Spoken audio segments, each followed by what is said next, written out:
എല്ലാവർക്കും മഴവിൽ മീഡിയയിലേക്ക് സ്വാഗതം. ആദ്യമായിട്ടാണ് നമ്മുടെ ചാനൽ കാണുന്നതെങ്കിൽ സബ്സ്ക്രൈബ് ചെയ്യാൻ മറക്കല്ലേ. ആനന്ദ് അംബാനിയുടെ ആഡംബര വിവാഹത്തിന് അമിതാഭ് ബച്ചനും ജയ ബച്ചനും മക്കളോടും അതുപോലെ അഭിഷേക് ബച്ചനോടുമൊപ്പം എത്തിച്ചേർന്നു. പക്ഷേ എല്ലാവരും നോക്കിയത് ഐശ്വര്യ റായും മകളും ഇവരുടെ ഒപ്പം ഇല്ല എന്ന വസ്തുതയാണ്. അഭിഷേക് ബച്ചനും ഐശ്വര്യ റായും പിരിഞ്ഞു എന്നുള്ള വാർത്തകൾ വരാൻ തുടങ്ങിയിട്ട് കുറേ നാളുകളായി. എന്നാൽ ഇപ്പോൾ ഇവർ ഒന്നിച്ചല്ല എന്ന് ഏകദേശം ഉറപ്പായിരിക്കുന്നു.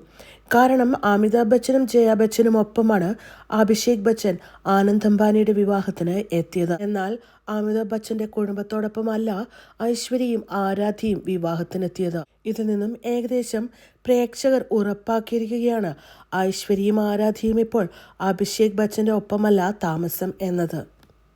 അതിസുന്ദരിയായിട്ടാണ് ആരാധ്യ അമ്മയോടൊപ്പം വിവാഹത്തിനെത്തിയത്.